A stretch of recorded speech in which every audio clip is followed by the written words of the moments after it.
Pour mettre en place un dialogue structuré jeunesse en Bretagne, l'enjeu principal est de mettre tous les acteurs de jeunesse autour de la table.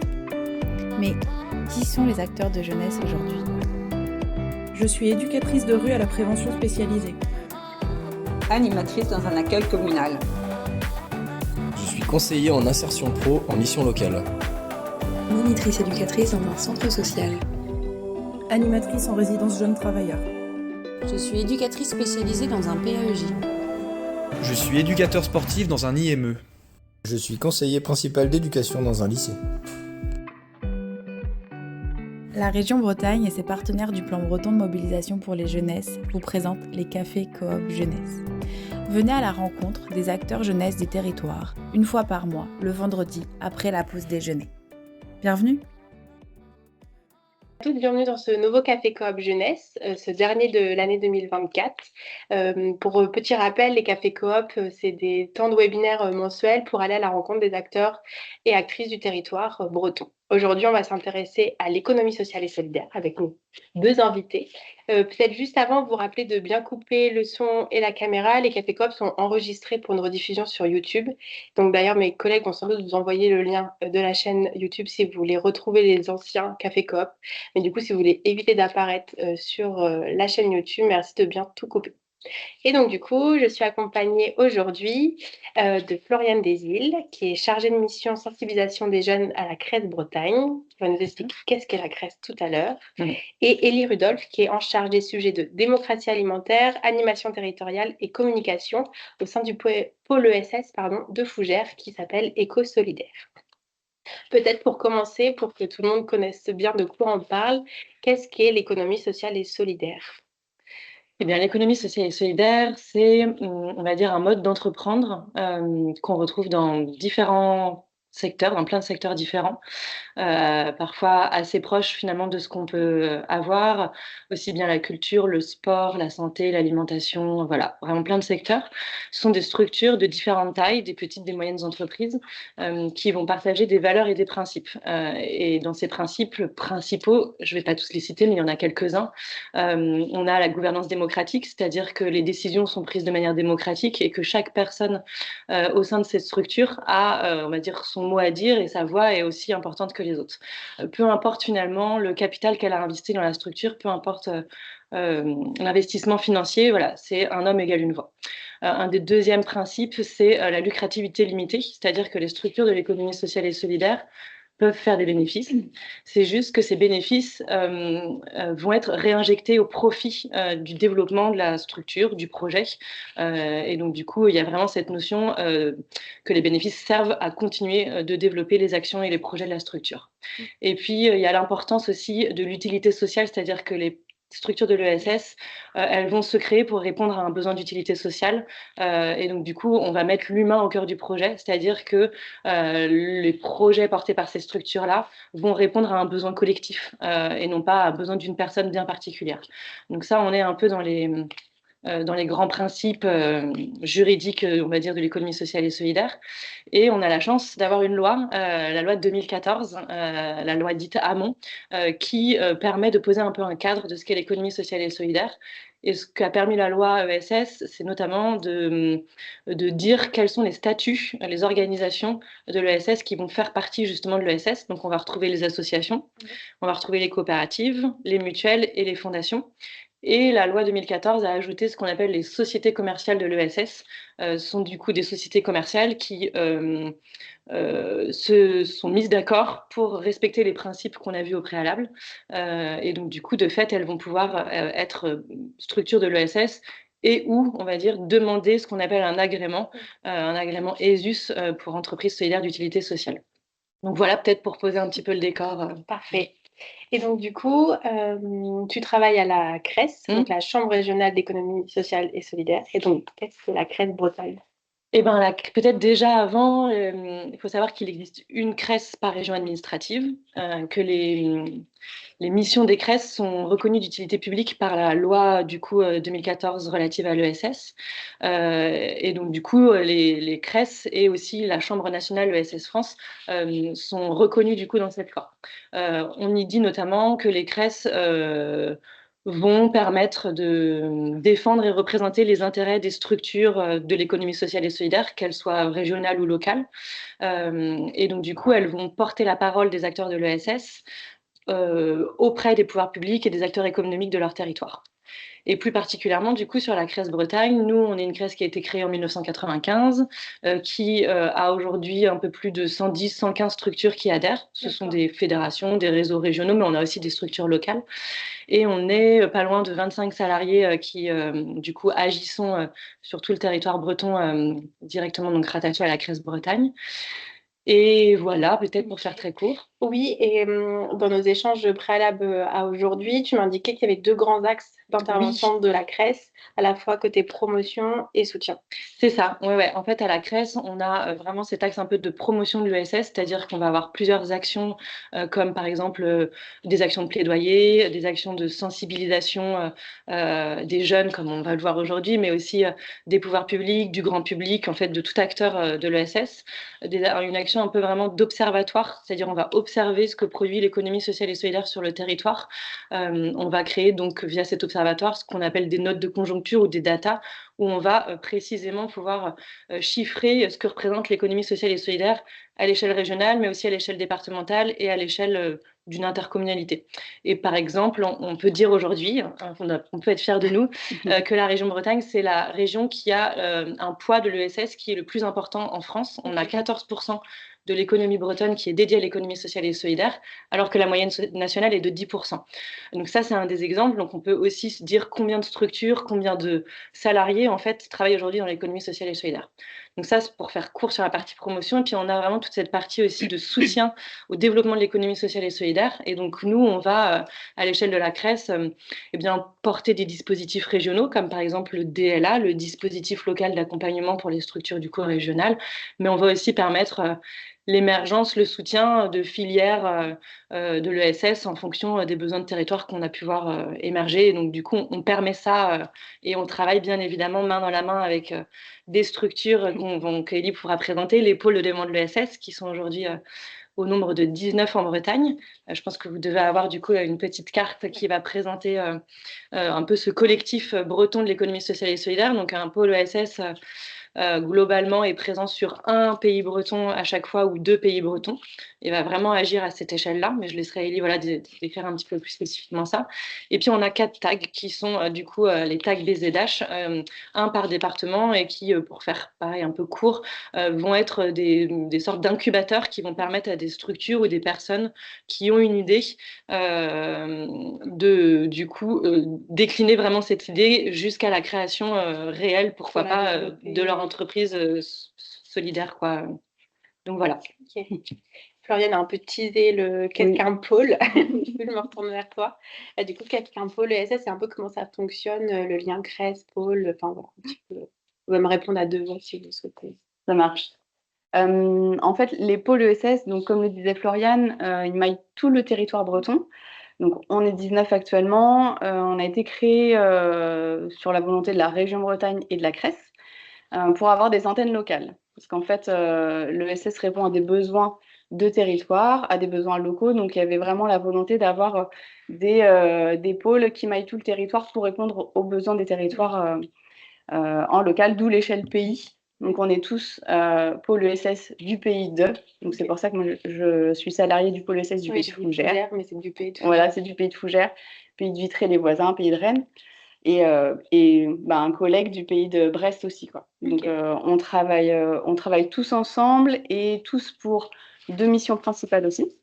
En fait, ça rejoint les missions de la Crèce, sauf qu'elles sont déclinées de façon locale. Donc, on a aussi la mission de promotion ou de culture de l'ESS, promotion de la culture de l'ESS sur les territoires, auprès des jeunes, donc dans les établissements d'enseignement par exemple, auprès du grand public avec le mois de l'ESS au mois de novembre par exemple aussi, auprès des élus, des agents de collectivité, enfin vraiment de tous les publics, sauf que on est un peu plus local.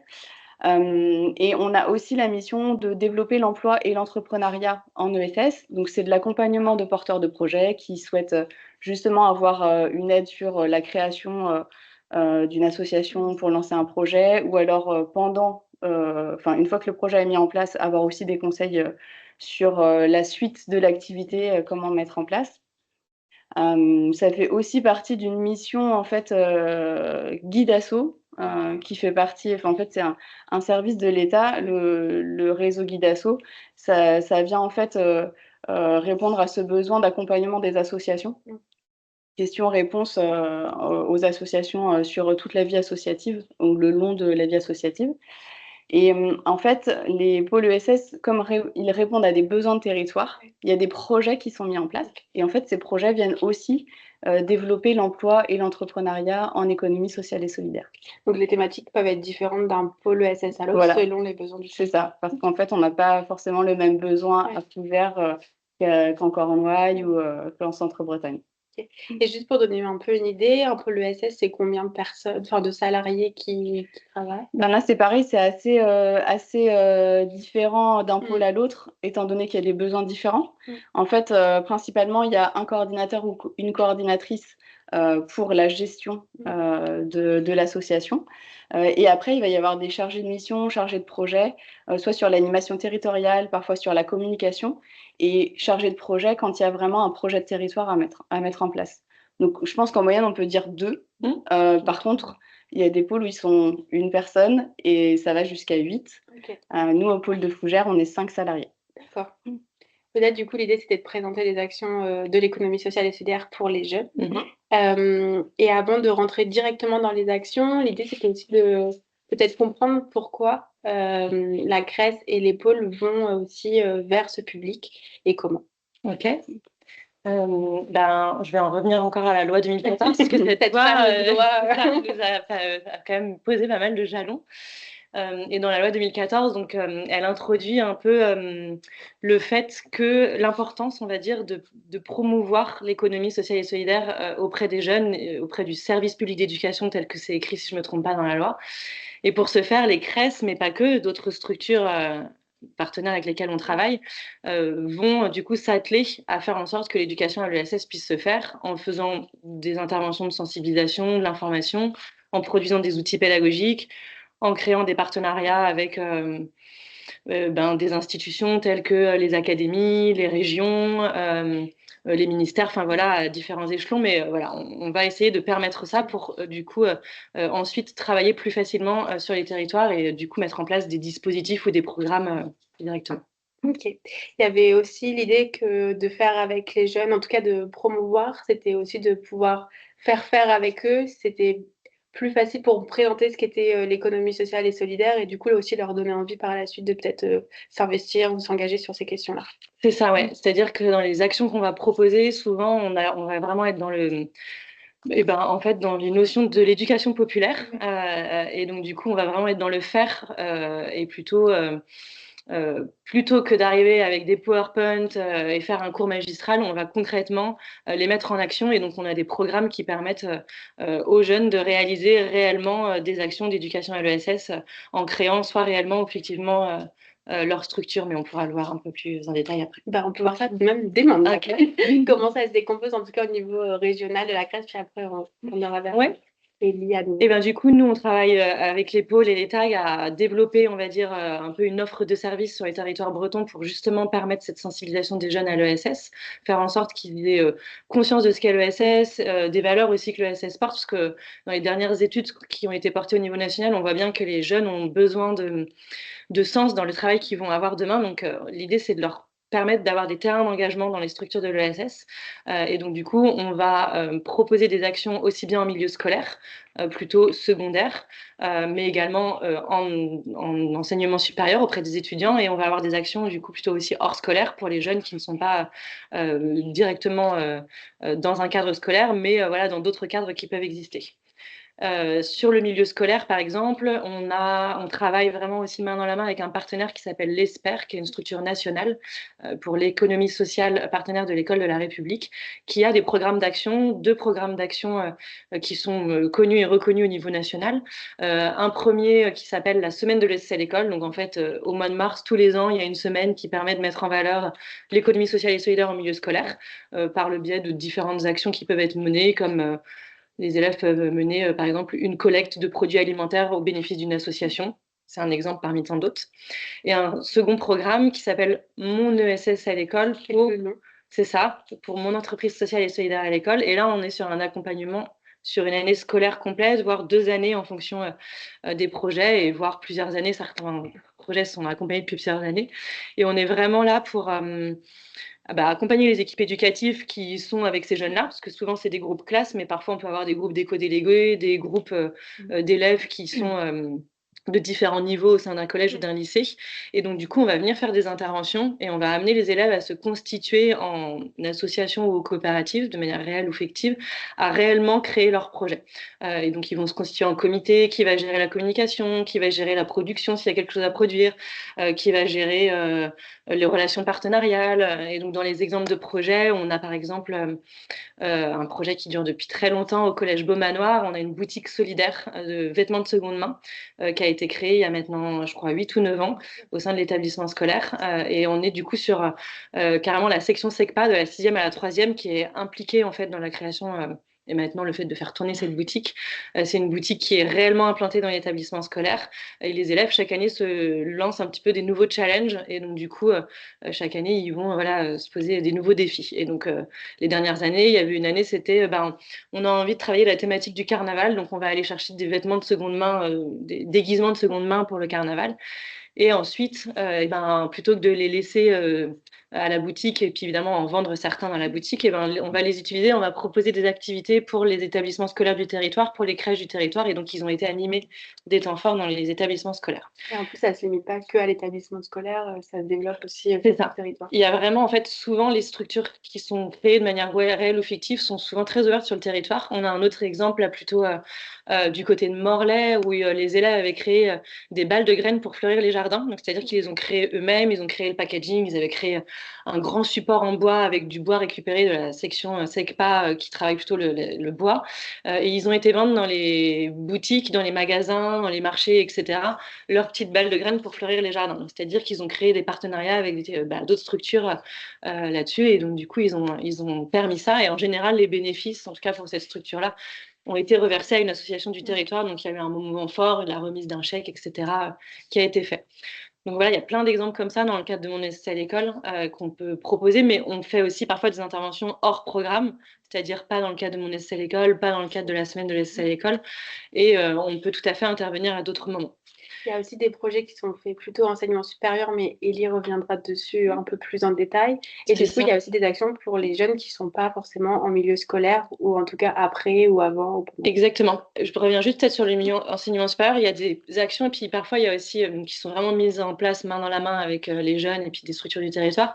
Puis parfois, on a aussi des demandes d'intervention sur des modules d'1 heure, 2 heures, 5 heures, 10 heures. Et donc, on va intervenir auprès des étudiants dans des modules bien particuliers liés à l'ESS, liés à la gestion de projet, pour montrer aussi c'est quoi mener un projet en économie sociale et solidaire et qu'est-ce qu'on doit, entre guillemets, un peu respecter pour monter ça, quoi. Donc, on peut aussi intervenir sur des modules bien particuliers.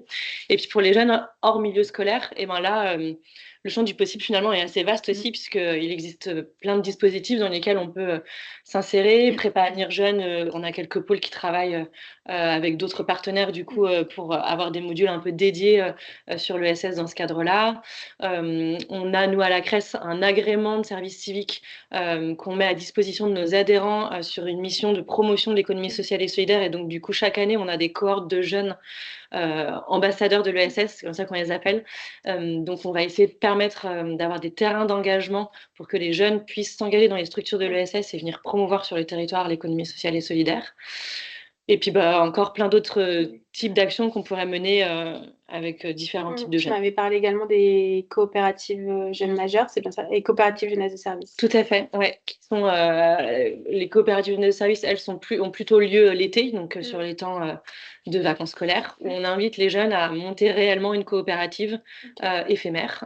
Et donc, du coup, c'est eux qui vont créer de A à Z leur offre de service d'une certaine manière et qui vont aller proposer au territoire. Quand je dis au territoire, c'est aussi bien aux habitants qu'aux structures du territoire, parce que parfois, ils travaillent à différents niveaux. Et ils vont proposer leur offre de service. Et à la fin des 2 mois, ils vont faire le bilan et puis ils vont du coup avoir, on va dire, un petit bénéfice qui va être fait et qui va pouvoir du coup permettre de les rémunérer à la fin de leur coopérative. Puis dans cette coopérative, ils vont un peu éprouver le projet, puisqu'ils vont pareil là devoir s'organiser avec qui fait quoi, c'est quoi mes compétences moi en tant que jeune, qu'est-ce que je peux apporter en fait, qu'est-ce que je suis capable de faire. Et donc du coup, ils vont s'organiser d'une manière très réelle, puisque du coup, ils ont 2 animateurs qui sont recrutés à chaque fois pour les accompagner, les former et du coup, faire en sorte que cette coopérative puisse vivre pendant les mois d'été. Et sur la coopérative jeunes majeurs, on est plutôt sur 3 mois en dehors de l'été, sur des jeunes majeurs 18-25. On a d'ailleurs une coopérative actuellement sur Rennes, sur le quartier de Clenay qui est en cours et qui a du coup déjà développé son offre de service. L'événement de clôture aura lieu là à la fin de la semaine prochaine. C'est quelle thématique est-elle? Et ben, du coup, c'est pas vraiment une thématique, c'est plein de services différents. Donc, ils ont pu faire s'occuper, par exemple, d'un accueil café, petit déjeuner pour un événement organisé par un partenaire. Ils peuvent, enfin, c'est vraiment très varié. Ça dépend vraiment des compétences des jeunes. À chaque fois, ils vont se trouver un logo et aussi un nom. Et à chaque fois, ils vont avoir leur adresse mail. Ils vont souvent se créer une petite carte, etc. Et donc, du coup, ça peut être mis en place finalement sur différents territoires.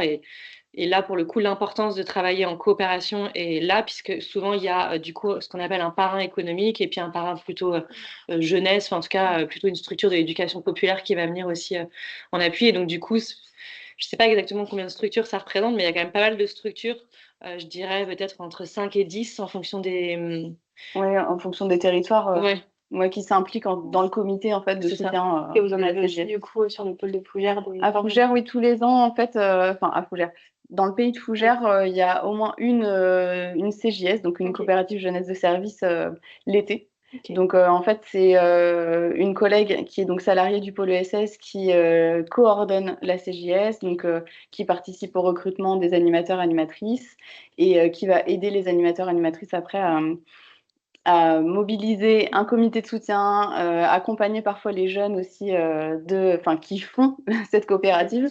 Et donc en fait, c'est 2 mois pour les jeunes, effectivement l'été, en fait juillet, août, mais finalement c'est 1 mois avant de préparation parce que c'est 1 mois de préparation avec les animateurs animatrices où il faut être formé, il faut commencer à faire de la communication, de la mobilisation, et puis il y a l'après.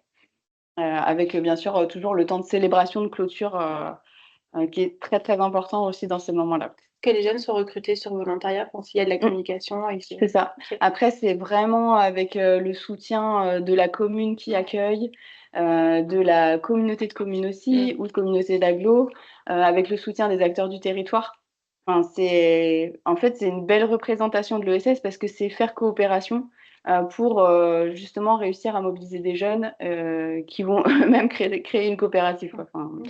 Et c'est vrai que tout à l'heure, je présentais un peu les principes de ce qu'est l'économie sociale et solidaire, et finalement, je n'ai pas tant présenté les valeurs, mais c'est vrai que dans les valeurs qui sont très fortes dans les projets d'économie sociale et solidaire, la coopération souvent est très présente et ressort beaucoup dans les paroles des jeunes, la solidarité. Enfin, souvent, on demande aux jeunes aussi ce qu'ils ont appris finalement par la CGS ou par le projet Mon ESS à l'école qu'ils auraient pu créer. Et ces notions un peu de coopération, de solidarité, de faire avec, elles sont assez fortes parce qu'en fait, ils vont découvrir plein de structures de leur territoire par ce biais-là. Et du coup, c'est très, très riche pour eux de se rendre compte de ce qui se passe sur leur territoire, finalement, au plus proche de chez eux, quoi. Et donc, votre collègue, qui est Ivanka, si je ne me trompe pas. Ivanka, oui. Elle travaille aussi, du coup, avec les prépas Avenir Jeunes sur le territoire, comme ce que disait C'est ça. En fait, il y a une association qui s'appelle Stéréden, qui est un organisme de formation qui porte justement les prépas Avenir Jeunes. Et il y a une antenne à Fougères. Donc, on a déjà participé à 3 prépas Avenir Jeunes, en 2023, me semble-t-il, où on avait un gros bloc de 35 heures à faire avec eux, mais dispatchés, on va dire, le long de leurs 6 mois de formation. Et en fait, ils devaient quand même aboutir à la réalisation d'un projet concret. Tel une collecte, il y a eu des collectes de croquettes pour animaux, il y a eu l'organisation d'un espèce de forum dans un lieu de passage, justement pour faire du lien social. Il y avait des activités proposées à la fois pour les enfants, pour les ados et pour les personnes plus âgées. Il y a plusieurs projets en fait, qui sont menés comme ça, des fois des projets audiovisuels. Là maintenant le format est un peu plus réduit, il y a moins d'heures avec les jeunes en direct, mais il y a toujours cette volonté de pouvoir diffuser la culture de l'ESS aux pages, mais en fait, ça va plus être un travail de coordination, en coordination avec les formatrices de l'organisme Stéréden. Mais dans tous les cas, on est reparti là. Je crois qu'il y a aussi le pôle SS de Dinan et de Saint-Brieuc, me semble-t-il, qui repartent sur cette méthodologie de projet en économie sociale et solidaire avec les prépas Avenir Jeunes. Ok. Et donc, pour faire un grand focus, toi, Ellie, du coup, tu es chargée de la démocratie alimentaire dans tes missions. Oui. Et donc, tu portes le plan, en tout cas, alimentaire du territoire. Et à l'intérieur de ce plan-là, vous avez travaillé avec des jeunes. Je ne sais pas forcément tout bien expliquer, mais je te laisse du coup. Ça marche. Alors, je ne porte pas toute seule le plan alimentaire du territoire, ce ne serait pas très... Je ne sais pas si j'arriverais. Mais en fait, les plans alimentaires de territoire, PAT, comme on entend souvent, plutôt, ou PAT, c'est une politique publique. Ouais, chacun choisit la façon de le dire. C'est une politique publique menée depuis 2014, mise en place depuis 2014. Et l'objectif, en fait, c'est d'avoir des démarches coordonnées de territoire pour consommer local, du coup produire local. Enfin, voilà, c'est favoriser l'agriculture, l'alimentation au plus proche des territoires. Et donc, le pôle du Pays de Fougères avait déjà été dans des dynamiques d'accès à l'alimentation locale auparavant. Et là, il y a eu l'opportunité de répondre à un appel à projet en 2020. Donc, après concertation, il y a un collectif qui s'est formé, qui était composé de Fougères Agglomération et de Couesnon Marche de Bretagne, donc les EPCI du territoire, du réseau Éducation Environnement du Pays de Fougères. C'est une grosse association réseau qui regroupe plein d'adhérents en lien avec la thématique environnement. Et donc le pôle. Le collectif s'est réuni et a décidé que ce serait le pôle qui déposerait la réponse à l'appel à projet au nom de ce collectif-là. Mais donc depuis 2020-2021, en fait, c'est le pôle ESS qui porte le PAT, que ce soit financièrement, administrativement. C'est nous qui animons et qui faisons l'évaluation aussi du PAT. Donc, il y a plusieurs objectifs dans le PAT. Ma collègue Marie Béra, elle est vraiment coordinatrice du PAT sur tout le Pays de Fougères. Et après, on a plein de partenariats parce qu'en fait, il y a beaucoup de thématiques qui croisent l'alimentation ou l'agriculture. Donc, il y a la lutte contre le gaspillage alimentaire, où là, on travaille avec le SMICTOM. Il y a donc l'éducation à l'alimentation, où le REP, le réseau éducation environnement, entre aussi en jeu. Et j'en oublie parce qu'il y en a vraiment, vraiment beaucoup. On est sur une quinzaine. Et moi, je suis effectivement sur la démocratie alimentaire. Alors, ça change de nom assez souvent. Il y a plein de termes, précarité alimentaire, accessibilité alimentaire. Là, en ce moment, c'est justice sociale alimentaire. Voilà, le fait est que c'est justement un objectif, une ligne d'action qui est plutôt sur comment faire pour que sur un territoire tel le Pays de Fougères, chaque habitant puisse avoir un accès digne à une alimentation choisie, de qualité, en quantité suffisante. Et du coup, dans ce cadre-là, sur ce volet-là, tu travailles avec des jeunes de façon différente. En fait, il y a plein d'actions dans ce volet, justice sociale alimentaire, mais pratiquement tous les ans, moi je suis en fait sur cette action-là déjà peut-être pour restituer un petit peu depuis 3 ans. Ok. Et il y a déjà eu 3 projets avec des jeunes. Donc on a un partenariat assez fort avec un lycée sur Fougères qui a une filière développement et animation des territoires ruraux. Et en fait, dans ce cursus-là, il y a un diagnostic de territoire à mener en lien avec des acteurs du territoire. Okay. Donc, ils sont souvent en demande de commande, justement, de diagnostic. Donc, en 2021, on en a fait un sur l'accès à l'alimentation des habitants. En règle générale, en fait, on est allé questionner les habitants par différentes voies. Il y a bien sûr la réalisation de questionnaires en ligne, mais on est aussi allé faire des enquêtes terrain. On a fait des micro-trottoirs.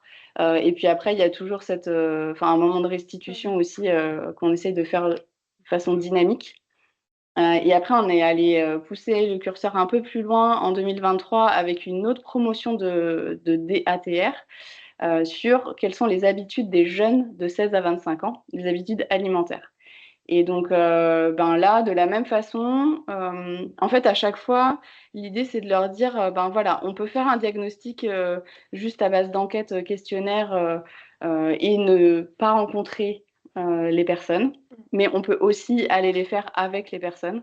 Et donc, mener des entretiens, aller questionner les gens dans la rue, aller questionner les acteurs qui travaillent, par exemple, là, avec les jeunes de 16 à 25 ans. Ils ont passé aussi pas mal de temps à aller questionner les épiceries, les supermarchés, pour savoir quelles sont les habitudes. Est-ce que vous voyez beaucoup de jeunes chez vous ou pas? C'est vraiment de les outiller, enfin, vous apportez les outils pour qu'eux puissent après Voilà. réaliser le diagnostic et avec cette idée de toujours aller voir les habitants, aller voir les personnes concernées. Voilà, c'est ça. Et en fait, qu'ils prennent des automatismes pour leur future voie professionnelle. Parce que, dans le développement animation des territoires ruraux, en fait, ils vont être sur le terrain, ils vont être au contact des acteurs du territoire ou des habitants. Et en fait, il faut passer un peu la barrière de l'aller vers l'autre, d'aller vers l'autre. Et donc, en fait, c'est ce qu'on essaye de faire en leur disant, voilà, il y a différents outils, lesquels avez-vous envie de mettre en place et lesquels pensez-vous qu'ils soient plus adaptés pour telle question, telle question. Donc, en fait, il y a beaucoup de brainstorming par différents moyens. Donc ça, c'est les 2 diagnostics qu'on a fait avec cette filière. Et cette année, on lance pour la première fois un projet qui est beaucoup plus long, qui dure vraiment toute l'année, de septembre à avril, qui s'appelle le Pas en avant. Du coup, un nouveau sigle. Nouveau sigle, Pas pour parcours alimentation et solidarité. Et c'est cette fois-ci des terminales de bac pro SAPAT, donc c'est service à la personne et au territoire. Ils sont 18. Et en fait, l'idée de ce projet-là, c'est une habitante que moi j'ai connue par le biais du PAT parce que j'ai créé un petit groupe d'habitants et qui réfléchissent ensemble à l'accès à l'alimentation, qui font des propositions d'action, dont celle-ci. Marion, en fait, elle est diététicienne nutritionniste et elle en avait un peu marre qu'on discute et même qu'on aille voir, qu'on parte en visite, elle avait envie de faire. Et elle a dit, moi, je suis OK pour lancer une dynamique autour d'ateliers de cuisine avec des jeunes et j'aimerais que ça puisse aussi servir à des personnes qui sont en difficulté. Donc, on est parti de cette brique-là et on a construit un projet qui dure 15 semaines avec les jeunes, avec des personnes en situation de précarité aussi, mais c'est beaucoup plus restreint. Et là, c'est vraiment plusieurs dimensions. Il y a la dimension ESS parce qu'en fait, on a posé un cadre, mais on leur laisse beaucoup de créativité quand même à l'intérieur de ce cadre-là pour justement qu'ils puissent choisir, faire des choix sur l'alimentation, des choix sur où faire ses courses. Enfin, c'est vraiment parfois des tout petits choix, mais mine de rien, au bout d'un moment, tout accumulé, ça fait pas mal de décisions à prendre en collectif parce qu'ils sont 18. Filles, garçons, voilà, ils viennent pas tous de Fougères, donc il y en a qui viennent d'ailleurs. En fait, on n'a pas le même rapport, par exemple, à aller au supermarché. C'est pas la même chose. Et du coup, il y a ces ateliers de cuisine-là, avec aussi des ateliers de marche à pied, pour favoriser la reprise de l'activité physique. Essayer de leur dire, sur le temps du midi, vous pouvez aussi aller marcher. Juste à côté du lycée, il y a une voie verte. Et ils ont aussi des séances de bénévolat avec le Secours populaire. Là, ils participent à 1 voire 2 distributions alimentaires. Et donc, avant tout ça, où c'est vraiment de la mise en pratique de l'activité physique, de la pratique culinaire et du bénévolat, en fait, on a fait un gros bloc de sensibilisation à la précarité et un peu plus loin à la précarité alimentaire. Et on a aussi fait un gros bloc de préparation des ateliers de cuisine pour pas que ce soit juste hop, on fait un atelier de cuisine, c'est un moment de consommation. Non, en fait, on va réfléchir en amont sur pourquoi on va utiliser ce produit-là. On a 2 heures de temps, comment on fait? On a tel budget, comment on fait? Et après, à la toute fin, en avril, on fera un temps de célébration. À chaque fois, ça vient, ça, mais je crois que c'est important. Voilà. Et en fait, ils ont hâte. Et ce matin, j'étais avec eux. C'était la rencontre avec un groupe de bénévoles qui a été recruté via l'épicerie sociale de Fougères. Okay. On avait imaginé qu'il serait en binôme, 18 élèves et 18 personnes volontaires, mais c'est très difficile de mobiliser des gens. C'est le lundi après-midi. Il faut avoir un sens de l'engagement aussi. Puis il y a les réalités de chacun. C'est ça, peut-être un enfant à s'occuper ou juste la crainte de l'autre. Donc là, pour l'instant, on a 7 personnes. Okay. Après, on se laisse la possibilité d'élargir. mais à passe la de binôme fois, à trinôme. voilà, c'est ça. Ça passe, ouais, on restreint un peu, mais ce matin, ça s'est très bien passé. Ils étaient ravis de pouvoir faire cette rencontre qui a eu lieu au centre social de Fougères, d'ailleurs. Ok. En fait, on essaye de travailler là aussi avec les acteurs du territoire, donc aller dans un autre lieu que le lycée ou que l'épicerie sociale, et donc aller au centre social de Fougères. Qu'on a reçu ici. Oui, j'avais vu. J'ai dit à Fabien ce matin, je vais faire le même exercice que toi ce midi. Et avec le Secours populaire, avec la maison Sport Santé aussi de Couesnon Marche de Bretagne, qui viendra parler d'activité physique, quels sont les bénéfices et attention au risque de sédentarité. Donc voilà, c'est un gros projet qui est soutenu par l'ARS de Bretagne et l'association qui s'appelle Adocène aussi. Donc voilà, et on espère en fait pouvoir continuer à mettre en place ce projet-là pendant plusieurs années, mais en changeant d'établissement, en n'étant pas toujours sur le même lycée. Peut-être aussi, on ne peut pas changer d'association d'aide alimentaire, clairement, il n'y a pas non plus pléthore d'associations d'aide alimentaire, mais en essayant de varier et d'essayer de créer une cohorte de jeunes et une cohorte de personnes volontaires plus, plus liées, plus sensibles à l'alimentation équilibrée, locale de saison, à l'activité physique. Voilà, c'est un projet qu'on espère pouvoir mener pendant longtemps. En tout cas, c'est un très beau projet. Je vais me retourner vers mes collègues que vous ne voyez pas parce qu'elles sont derrière les écrans. J'ai oublié de vous le dire en début, mais si vous avez des questions, il ne faut surtout pas hésiter à les mettre dans le chat. Et donc, du coup, c'est le moment des questions. Donc, Alors, une question. Je suis un jeune et j'ai envie d'impliquer dans un projet de l'ESS sur un territoire. Comment je peux avoir l'information et comment ça se passe pour le jeune? Eh ben, déjà, la première porte d'entrée, ce serait d'aller voir le pôle de développement de l'ESS de son territoire, puisque du coup, les pôles ont cette entrée, comme l'expliquait Ellie, vraiment de promotion de l'économie sociale et solidaire. Et en fonction donc des pôles, certains peuvent avoir déjà des programmes d'action existants. Parfois, il peut y avoir à l'été une CGS qui est programmée. Après, tout dépend si le jeune est du coup en milieu scolaire ou hors milieu scolaire. Si le jeune souhaite avoir un accompagnement dans le cadre scolaire, du coup, on a les programmes d'action existants dans le cadre qu'on a présenté tout à l'heure, comme mon ESS à l'école, la semaine de l'ESS à l'école. Et donc, du coup, là, notre objectif, c'est d'aller présenter ces programmes d'action, de se mettre en relation peut-être avec les équipes éducatives de son établissement scolaire si le jeune est en établissement scolaire. Mais en tout cas, je pense que le pôle de demande de l'ESS reste la première porte d'entrée pour pouvoir permettre de développer ce type d'action. Et pour les actions qui sont dans les établissements scolaires, c'est vous qui venez, qui allez vers les établissements ou inversement, ou les deux? Eh bien, un peu des deux. C'est-à-dire qu'on a des phases un peu de communication quand les inscriptions ouvrent. Par exemple, là, la semaine de l'ESS à l'école, qui est la semaine au mois de mars, les inscriptions ont ouvert là, fin novembre. Et donc, du coup, nous, on va communiquer. Et pour autant, on a déjà des structures qui, depuis quelques semaines, quelques mois, nous disent on connaît bien la semaine de l'ESS à l'école, on a envie de se réinscrire. Et donc, du coup, elles nous sollicitent un peu en ce sens. Et sur, par exemple, mon ESS à l'école, les inscriptions se lancent un peu avant l'été. Et donc, c'est pareil, on fait pas mal de campagnes de communication. On peut aller, moi en tout cas, ça m'arrive d'aller sur des forums, avoir des stands. C'est pareil sur les pôles. Là, je sais qu'il y a par exemple des forums de l'emploi qui vont arriver, des forums de l'ESS, nuit de l'orientation. Enfin voilà, c'est des événements sur lesquels on peut être présent. Enfin, quand je dis Crespôle, parce qu'en fait, on peut parfois intervenir très régulièrement en binôme, notamment les interventions ESS dans le cadre de mon ESS à l'école. Elles se font très régulièrement en binôme, Cress et Pôle, et puis avec les acteurs de l'ESPER évidemment.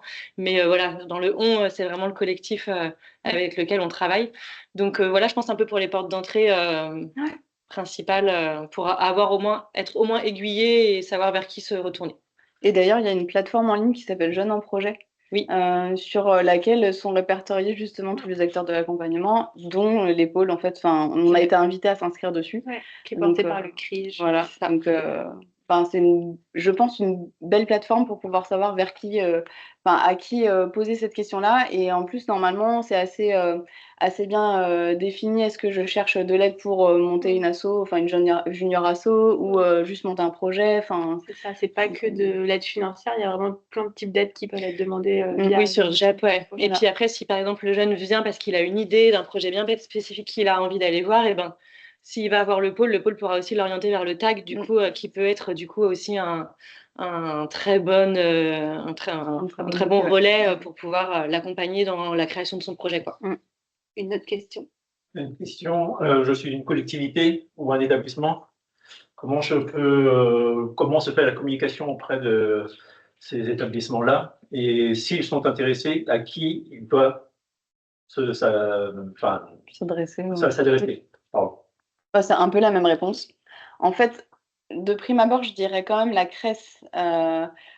Si on veut avoir des informations sur quels sont les outils ou les méthodes de sensibilisation à l'ESS, le type de projet à mener. Mais ça peut aussi bien être un établissement, par exemple, du Pays de Fougères qui va nous contacter le pôle directement. Les collectivités, c'est la même chose.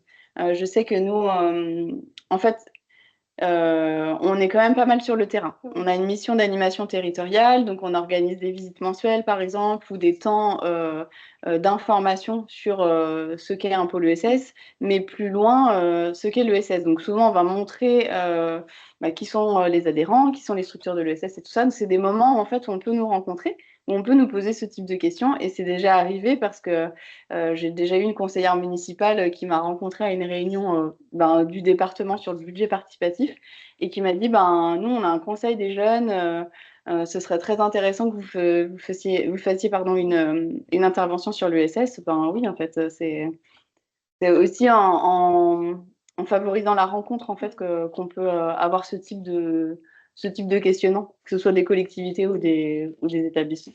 Et puis peut-être sur la partie établissement scolaire, il existe au niveau régional une convention de cadre qu'on a signée, CRES, l'ESPER, l'Association nationale dont je vous parlais, la région Bretagne, la DRAF et l'Académie de Rennes, qui du coup nous permet de travailler main dans la main avec ces acteurs-là pour promouvoir du coup les programmes et les actions qu'on peut porter. Et donc du coup, pour les établissements scolaires notamment, l'Académie de Rennes se porte relais des programmes dont qu'on a pu présenter tout à l'heure et donc peut aussi être un interlocuteur puisque il arrive assez souvent que les collègues de l'académie nous renvoient des enseignants, des équipes éducatives qui leur ont posé des questions de par les échanges qu'ils ont pu avoir avec eux. Donc, c'est tout à fait aussi possible d'en discuter avec d'autres membres de l'académie, quoi. Est-ce qu'il y a d'autres questions ou peut-être qu'on arrive à la fin? Ouais, une dernière, si vous voulez. Combien de projets ESS envers la jeunesse ont été montés sur le territoire breton? Et ça a impliqué combien de jeunes, en fait? Est-ce que c'est la question piège? C'est celle qu'on attendait. Des projets vraiment en tant que tels, en tout cas dans le cadre du programme On est à l'école, des projets vraiment constituants sur une année, on accompagne une quinzaine par an. Mais je dirais qu'en global, sur toute l'année scolaire, avec du coup les pôles et le tag, dans les outils un peu de suivi qu'on a, on arrive à savoir qu'on va un peu sensibiliser un peu plus de 1000 jeunes sur le territoire breton via différentes interventions, ce qui va représenter entre 50 et 100 interventions par an. Et interventions, quand je dis intervention, ça peut être aussi des stands qu'on va tenir lors de différents événements, etc. Et parfois, on a des interventions régulières qui reviennent toujours avec le même groupe. Mais globalement, je pense que dans les chiffres, ça serait à peu près ça à l'échelle régionale, du coup. Je ne sais pas exactement, on peut donner un exemple peut-être plus local. Piège maintenant pour en fait, en local, il y a les interventions de page, les CJS. Après, mon ESS à l'école, c'est peut-être un par an. Ouais, un ou deux par an. Non, mon ESS à l'école, ouais, un par an.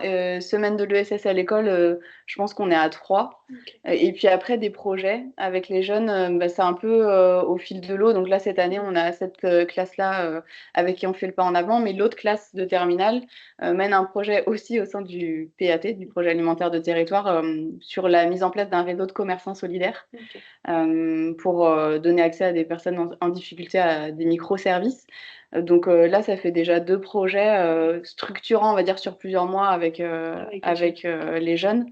Mais aussi bien mes collègues à côté qui travaillent sur l'égalité femmes-hommes vont aussi mettre en place des projets. On a mis la lumière sur les questions alimentaires, d'où ta présence, mais tes collègues travaillent aussi avec des jeunes dans les autres thématiques qui sont... Oui, voilà, c'est possible. Ouais.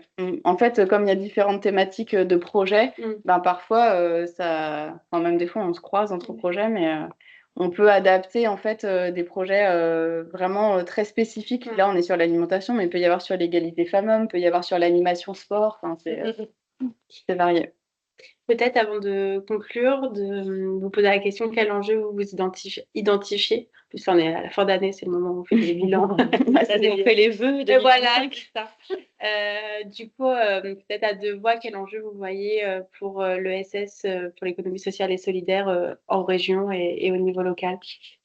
Peut-être à l'échelle régionale, on a vraiment un enjeu de consolider les financements et de continuer à développer cet axe-là. Aujourd'hui, les équipes sont restreintes et on a parfois du mal à répondre à toutes les demandes. Et donc, du coup, on a un vrai enjeu financier en tout cas, de pérenniser et de stabiliser les actions qu'on peut porter grâce, du coup, à des financements dédiés.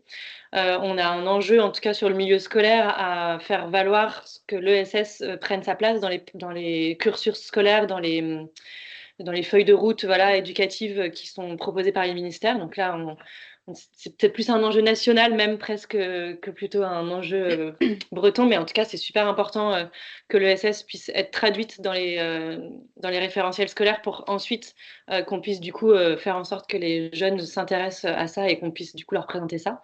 Un enjeu d'aller toujours proposer plus de terrains d'engagement dans les structures de l'ESS. On l'a vu dans le cadre de la semaine de l'ESS à l'école, on parle beaucoup des équipes éducatives, mais la semaine de l'ESS à l'école, c'est un peu deux rencontres, c'est-à-dire les équipes éducatives avec des structures ESS du territoire. Et finalement, dans structure ESS, on entend bien des associations d'éducation populaire, une coopérative du territoire, une mutuelle. Enfin, en fait, c'est pas que des pôles ESS qui vont faire des interventions, c'est-à-dire que c'est des structures ESS qui finalement font ce qu'elles font au quotidien, mais qui portent aussi finalement les valeurs et les principes de l'ESS et qui peuvent du coup permettre ça. Donc on a vraiment cette vocation à permettre ça. Toujours un peu dans les terrains d'engagement, permettre aussi aux jeunes d'aller dans les structures de l'ESS, faire des stages, notamment les stages de 3e et les stages de seconde. Pour la 2e année, nos lycéens en seconde vont avoir un stage de 2 semaines à faire en juin. C'est un vrai challenge pour eux que de trouver des lieux de stage. Et donc, on a aussi cette vocation, nous, à permettre l'accueil de ces jeunes. Et donc, on a créé dernièrement des kits de stage pour faciliter l'accueil dans les structures ESS de ces jeunes-là. L'enjeu comme je l'expliquais tout à l'heure, que les structures de l'ESS qui parfois font partie de l'ESS mais n'ont pas toujours conscience qu'elles font partie de l'ESS, et cet enjeu de leur faire comprendre qu'elles font partie de l'ESS et que finalement, en proposant ces terrains d'engagement, en proposant les actions qu'elles proposent, en fait, elles peuvent promouvoir aussi les valeurs de l'ESS et les principes de l'ESS par ce biais-là. Donc, on a cette vocation à continuer d'acculturer finalement les structures à l'ESS, continuer de former les équipes éducatives aussi à ce qu'est l'économie sociale et solidaire pour qu'elles puissent justement se l'accaparer et finalement que nous, on vient faire des interventions, mais en fait, dans l'année, j'ai aussi beaucoup d'enseignants d'équipes éducatives qui nous contactent pour avoir des outils parce qu'ils sont aussi tout à fait en capacité de faire les choses avec les élèves. Et donc, c'est comment nous, on peut continuer à les outiller et à faire en sorte qu'ils puissent aussi s'accaparer le sujet et être en capacité de présenter ça aux élèves et de faire vivre ça aux élèves. Voilà, peut-être pour faire court. Mais en fait, c'est exactement ce que j'aurais dit avec, si je décline en local, effectivement, le premier point, le premier enjeu, c'était le financement des actions. C'est vrai qu'en fait, ça fait partie de nos missions. Pour autant, c'est quand même à flux tendu.